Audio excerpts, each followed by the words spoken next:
With about quarter of the way through their season in the NBA, Pablo, let's talk about the most surprising and disappointing team. Let's start with the most surprising. Who's your most surprising team in the NBA so far this season?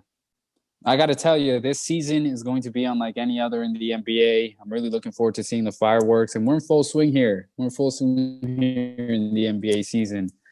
For this question, there's actually a lot of teams that I could talk about, but for example, I know there's a lot of people really buying into the Indiana Pacers right now and what they've been doing these past couple of games. But for me, I got to give a shout out to the Cleveland Cavaliers. I'm gonna pick them as kind of my most Cleveland surprising team. Cavaliers.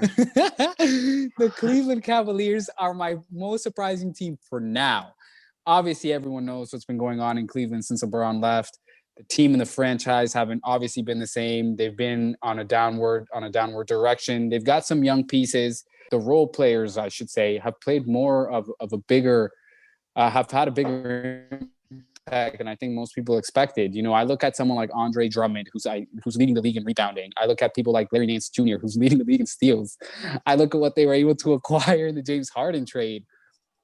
But in Cleveland looks like maybe like a fringe playoff team, especially if Colin Sexton continues this hot streak, especially if Jared Allen, their new addition, continues to contribute.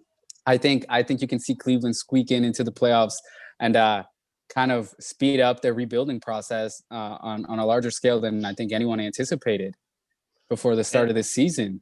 I got to give it to you. I did not see the Cavs coming at all. Me neither. And you know what? I think me, right now they're sitting at 9-9. So 9-9, definitely still in the hunt. Still right in there. Yeah, with about just around a quarter of the way season. For me, I'm gonna take a more of a top end team. We all knew Utah Jazz was gonna be good. We all expect them to be the number one seed. I don't think anyone did. We all expected them to win the playoffs, probably in the bottom half of the playoff bracket. Nobody expected them to win 10 straight, beating some of the better teams in the leagues. Beating the Mavs or like Mavs. Shout out to Mike Conley, man. He's played well. He's come around in his second season, like as for last season was a dud. Really, I think a lot of people let's weren't not big really on talk that. about that one. Let's pretend like that didn't happen. But the less said, the better. Exactly. But this season they've impressed. It's not on all on Mitchell anymore. Other players are contributing and they're playing well as a team.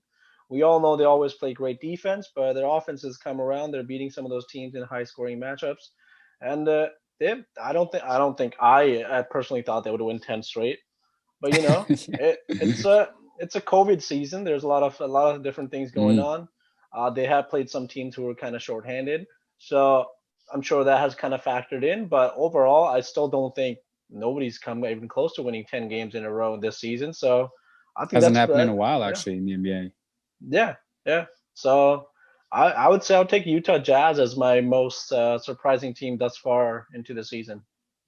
All right, so we already talked about the surprising. Who's your most disappointing team so far at the quarterway point of the season? Now that we're flipping the page and talking about most disappointing, I think right now it is undoubtedly for me the Miami Heat. Obviously, coming off their finals appearance last year, I think a lot of people thought that with their kind of main core back as well as their role players that had really contributed during that playoff run, that Miami was going to be a force to be reckoned with out east. Hasn't exactly panned out so far. I know that injuries have definitely played their role in that, but I also think that you're seeing some poor play overall. Some of the players that had kind of a resurgent run, the Tyler Heroes of the world, not really hitting that same level. We know Bam Adebayo. We know what he's capable of. That's actually a low-key surprise baller right there. I think not a lot of people were big into the Bam Adebayo hype when he came out of Kentucky, but I got to look at the. I actually was surrounding players. I got to look at those surrounding players, and they're not producing. They're not balling on the same level that they were last year during the playoff run. Like I said, health has been an issue, but it's just it's nowhere where it needs to be right now in Miami. Jimmy Butler showed obviously what he can do as an individual player and as a team leader again during the playoff run last year. And without him, I think he's missed the last couple of games. Without him, they're really hurting. It shows that they really do miss his leadership on and off the court. So, right now I got to look at Miami. I think they're sitting near the bottom of the Eastern Conference basement with 6 wins, right above Washington with 3 wins. So Miami's got to do a lot better. 5, yeah. And the Pistons with 5. So that's definitely not the middling teams that you want to be surrounded by. And, Miami, being the defending Eastern Conference champions, would be the last team that I think people would expect to be in the basement of the Eastern Conference. On that note, do you think they kind of made a mistake not trading for James Harden?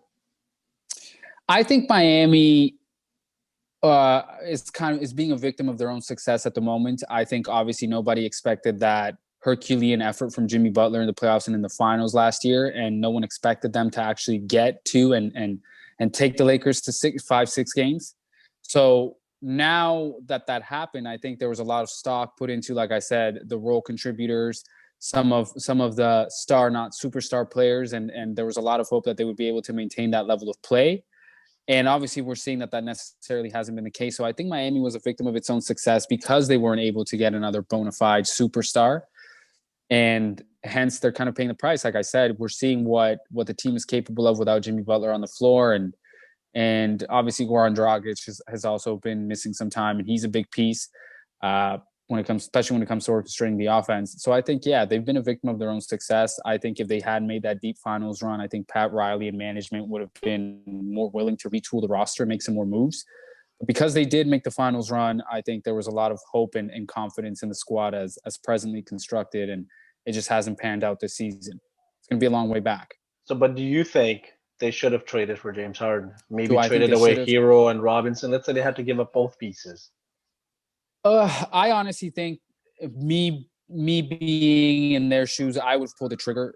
Like I said, when the Nets trade went down, I said that superstar power is what matters in the NBA, and the more superstars that you can acquire, the better your chances of winning. Mm-hmm. So if you ask me, I think I definitely would have pulled the trigger. It would have been interesting to see what that partnership really would have been like if they didn't have to give up Jimmy Butler, if they would have kept Jimmy Butler, James Harden, and perhaps Bam Adebayo. That would have been a really interesting dynamic to see play out.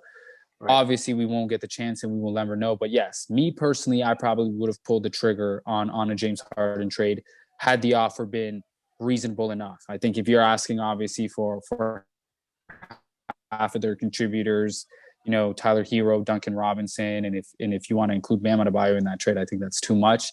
As long as it was a reasonable asking price, I would have pulled the trigger if I've been the Miami Heat. Who you got as your most disappointing team thus far? Disappointing. This one is, of course, everybody knows about Miami, so I'll kind of go to the other side in the Western Conference. I think my most disappointing teams is probably the New Orleans Pelicans. I think everybody expected, second year of Zion, Brandon Ingram coming into his prime, being that ascending player, got that max rookie extension. Brandon Ingram's a baller. Alonzo Ball, who hasn't gotten his max extension, and kind of in the trade rumors these days. They have JJ Redick. They had Steven Adams. So they built a solid team, and they had a lot of role players. And everybody kind of expected them to take that jump. And to start off the season, they started off quite well. They were 4-1, but now they're towards the bottom of the Western Conference, and they're not looking very good at all. Zion doesn't look as explosive as he did last season. He just looks like he's lost some of that explosion with the injuries. He doesn't want to, maybe he doesn't want to injure himself, so maybe he's not exploding as much, just trying to stay closer to the ground, etc. And at the same time, other players haven't really together come through as much as I think they wanted. And that's why at that point right now, there's been a lot of trade rumors talking about how they want to get rid of trade away Lonzo Ball if they get the good offer, trade away JJ Redick if they get the good offer, just to give some of their younger players more playing time and just kind of retool from here. Because they kind of see themselves where they're like, we had high expectations. David Griffin said, we believe it to be a playoff team, I'm sure Stan Van Gundy, of course, I don't think he was like, I'm going to some rebuilding situation. He saw the talent that was on that team, and he intentionally chose that team. So I think especially after having that good start going forward, they kind of tapered off, and then they haven't been so impressive the rest of the way since then. And COVID situation hasn't really hit them all that much, so it's kind of surprising what's really caused this downward fall that they've had since the strong start. So I would say Pelicans probably have been my most disappointing team.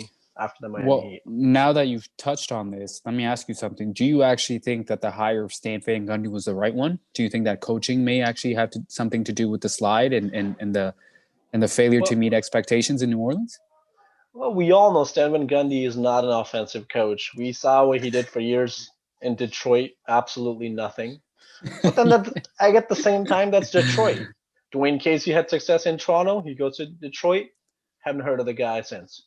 Yeah. So like that could be the situation also. I don't want to put it fully on him because he did have Blake success. Griffin.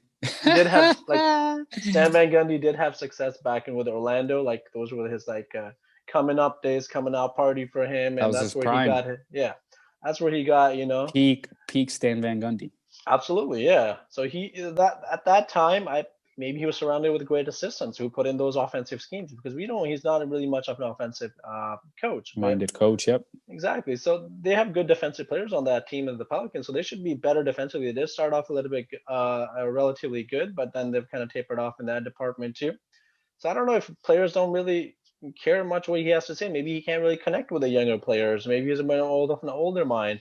So I personally would have liked someone younger, a bit more, someone who can relate with the players and actually talk to them, because that's what the league's kind of gone towards now these days. Like those old heads who are just like I'm the coach or the player type of thing. Those situations don't really go work out that well. I'm not saying that's what's happening with the Pelicans, but I'm just saying someone who was a bit more younger, offensive minded. People, nobody likes to play defense. Come on. People want to play offense. They want to score. If they were a high, it's the modern NBA, unfortunately. Yeah. Exactly. So if they were a high offensive team and they were scoring all the time, I think it would have been completely fine. And teams, they would have been happy, even if they were, at least they were putting up numbers, even if they were losing. All right, guys, thank you so much for watching. If you want more content like this, just don't forget to hit the like and subscribe button and keep watching the Bill and Pablo Show.